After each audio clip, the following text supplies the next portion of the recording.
for there's a new tale to be told. This is the 2017 Hearthstone Summer Championship!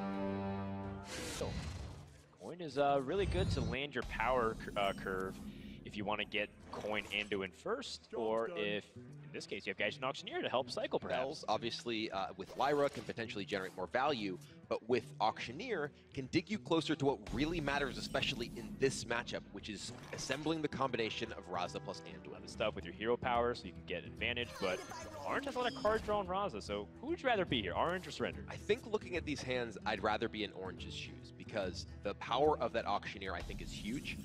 And there is some weirdness in terms of the card draw available to Surrender, because it is vulnerable to Potion of Madness, and Orange does have that card in his hand. So having played out the Loot Hoarder until he can kill it himself, Surrender is potentially in a situation where he can no longer play any more minions. Oh, that's right. Or at least until maybe he draws something that helps him. Orange definitely taking his time. This is a matchup that we're all going to sit back and take our time, I think. Doesn't look like either player has a massive edge just yet. Curious Glimmerroot, potentially able to dig for power cards from your opponent's deck, but... And Surrender, that's exactly what he's thinking about. He's thinking, can I afford to commit, say, the Curious Glimmerroot or the Gnomish Inventor here and run the risk of losing my card draw?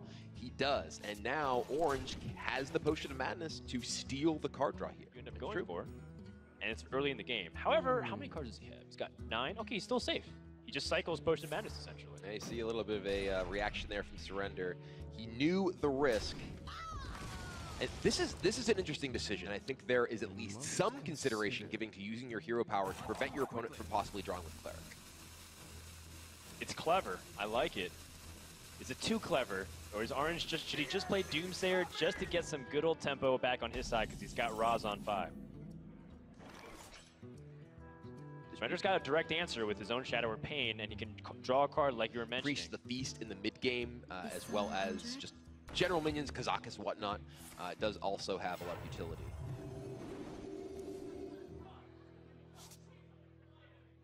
Surrender goes to draw a card here, and he gets Alkanite Soul Priest. A little bit of an awkward card in the matchup. He's not super excited because there's a very good chance it dies. If he were able to, damage minions now, say he had some mana left over or hadn't healed yet on his own minion, he's actually just going to cycle a circle. He's going to go ahead and just use that as 0 cost, cycle it, and then fire off the silence. Yeah, I can get behind that as well. I think Surrender just understands that he has Anduin already, so the big thing he's missing is just... Right. And both players playing against Surrender, particularly given that he hasn't played his own Circle of Healing. That was actually the Circle of Healing off of the Shadow Visions. He does know that, of course, it is in his hand. He'd have to actually pick it up. But Raza comes down for Orange, doesn't want to give up too much tempo on this board, even follow that up with the Kazakus. There's always a little bit of weirdness, though, when you have a Cleric in play in a matchup where you know your opponent also has Circle of Healing, because there is the risk of getting overdrawn. If your opponent does somehow, say, Spirit Lash Circle with a bunch of minions on board. On a turn, would you rather be able to set up Raza and Anduin? And if you can do it, then your opponent's advantage for having the coin is not nearly as impactful as it could be. Finds himself a Shadow Word Horror off the Glimmerroot. Pretty weak, but is a resource. I mean, it's essentially a random card draw, because essentially they're playing the same 25 cards. Shadow Word Horror happens to not be that impactful right now, but it could be. There's actually some consideration in some instances. Yeah, he actually... Oh! I was going to say, there's consideration in some instances that you don't want to get a card into your hand. Because if your hand is too full, here specifically with the Northshire Cleric, he does not want to run the risk of overdrawing. He feels like the value of putting the Shadow Word Horror into his hand is not worth the risk of potentially having his Cleric exploited for it by his opponent to overdraw him. Wait, so you're telling me that Surrender purposefully clicked the wrong one? Yes, he did. Do you think he doesn't know? Sometimes there's a justification to take the wrong card, and Surrender felt like it was worth it there.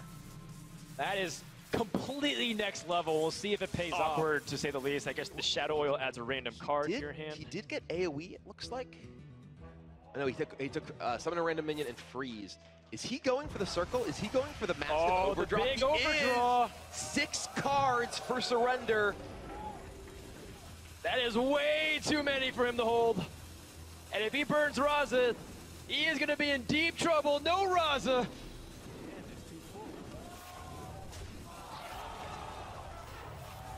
Lyra and Dirty Rat are expendable. Radiant Elemental is expendable.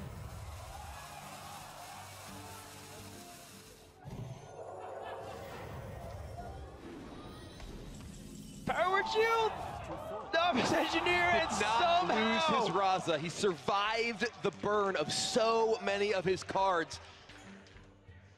That was Orange making an incredibly high-risk, high-reward play. He expended a lot of his own resources. 10 cards in hand. So in terms of the actual resources that he gained 2 cards. However, because he didn't actually... And, you know, sometimes you're like, oh man, Raza's in the bottom 7 cards of my deck. I'm so unlucky. In this case, Surrender couldn't be more happy to see that. Yeah. And by all means, no Cleric, you've done enough. That'll do, Cleric. That'll do. I think it was 6. I could be misremembering precisely, but 6 cards burned from a, what, 15-card deck? I mean, Lyra and Radiant Elemental is no joke, too. If Surrender gets in the world where Raza is actually the 30th card in his hand, then he actually doesn't have many resources to play with if he has to play defense for a while. All right, well, now Surrender, Auctioneer on the other side of the board, he has his Potion of Madness. He can do exactly to Orange what Orange did to him early on. Get a card draw, kill this Auctioneer, dig closer to Raza. Still not there, though. Oh no, that was a circling thing off the Shadow Vision. Right.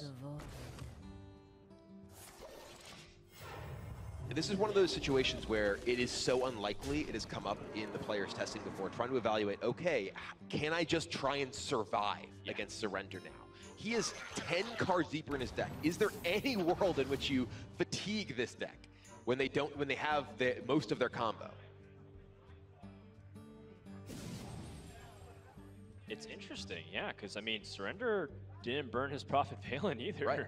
He managed to preserve both Raza and Valen, the 2 most important cards. Such an interesting thing to think about. Like, if Surrender had burned like all of his stuff, like his Prophet Valen, I wonder how much different this game would look. Still, no Raza. We're kind of talking about that hypothetical, and it's becoming a reality with each passing draw. All right, well, Surrender is just pulling the trigger now, though. He doesn't need Raza to get this going. Shadow Reaper Anduin is online. Orange used so many resources trying to burn Surrender's combo, and now has a very small hand facing the deck. And he needs to deal with both this board as well as try and keep himself afloat. Surrender has so many cards to fire off and reset his hero power as Anduin. And he is incredibly likely to draw Raza at any moment. Valen, not precisely what he's looking. Thinking about the Kazakus potion, and the one thing that I was thinking of is Surrender still has a lot of cards in hand. And if he ends up summoning minions that end up helping him draw cards, could be a disaster. It ends up cycling instead. Acolyte of Pain. Let's not play that. When you have 3 cards left in your deck and almost a full hand, maybe not the card to play.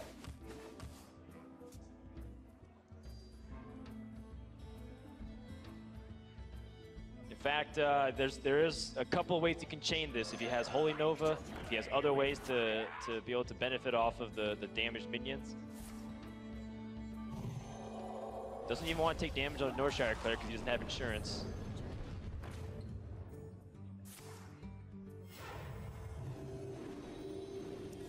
Novice Engineer helps. Just getting deeper into his deck. That's a Shadow Reaper Anduin. All right. We have a game. Oh, he doesn't have Raza. I was thinking like, still no Raza. Enough. 2 cards in the deck. Surrender, still no Raza. How many people out there who are thinking, oh, we're going to see another Highlander Priest mirror for the final game of this tournament, thought we'd see anything like this? Oh, this is interesting. I didn't think about Acolyte in the beginning. He's going to guarantee, he's going to get the draw off of this. His last card is Raza the Chained. Unbelievable. Orange gains health with Shadow Reaper Anduin, and he has Prophet Valen Mind Blast as well. This is going to be a photo finish. Get your cameras out. One way or another, we're coming to a conclusion of this series.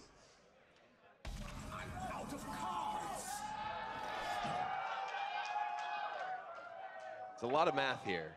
Exactly how the best way you do this is. So with Valen and Circle of Healing, is that the 24 combo that we're used to seeing here? That's 2, 14, 20, 20. Is it 30? Surrender has 30 with the Holy Smite, I believe. I believe it's a total of 30 damage with Circle of Healing plus Holy Smite. Well, he's healing to 30, but Surrender also takes maybe a fatigue damage and then puts him within range. He's got Valen, Holy Smite, Mind Blast himself. I think Surrender's trying to figure out how to make sure there's no way Orange can end the game. It's only a 24 that I see from Orange. And he knows that Surrender has Prophet Valen in every single card. This could be checkmate here.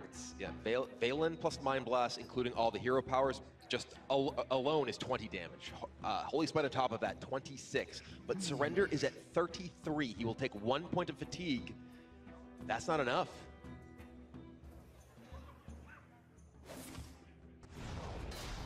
He'll do what he can. Maybe there's something he forgot.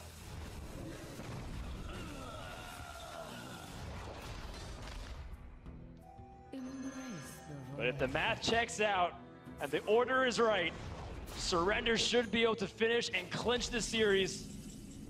You see a breath let out by Surrender there, and the math does indeed check out. Valen, Mind Blast, Holy Smite, Circle of Healing, all the damage he needs. We have a champion. Surrender from South Korea is your Hearthstone Championship Tour summer winner. He said that he wanted, not just he wanted, he promised his teammate Hoy that he would win the tournament so they could not face off in the group stage of the World Championship. He kept his promise. He is the champion. And for the first time on the global stage, South Korea takes its rightful place in Hearthstone esports, ending the summer season #1. The only player to come to this tournament planning to ban Rogue. His strategy got him all the way to the finals that he needed to battle through the Priest mirror. It was a game unlike any we'd seen throughout the entire tournament, but it was Surrender who came out on top. Of Blizzard Entertainment, Mike Morheim.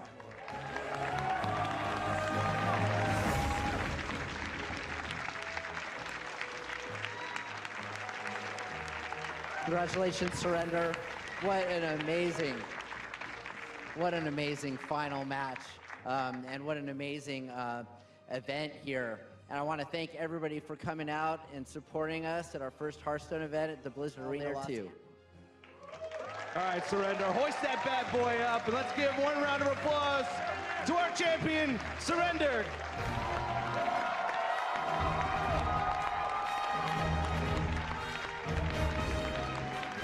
Make sure you guys join us at BlizzCon for the inaugural Hearthstone Invitational. And on behalf of Blizzard Entertainment, everybody here at the Hearthstone Championship Tour, thank you for watching, and we'll see you in Amsterdam.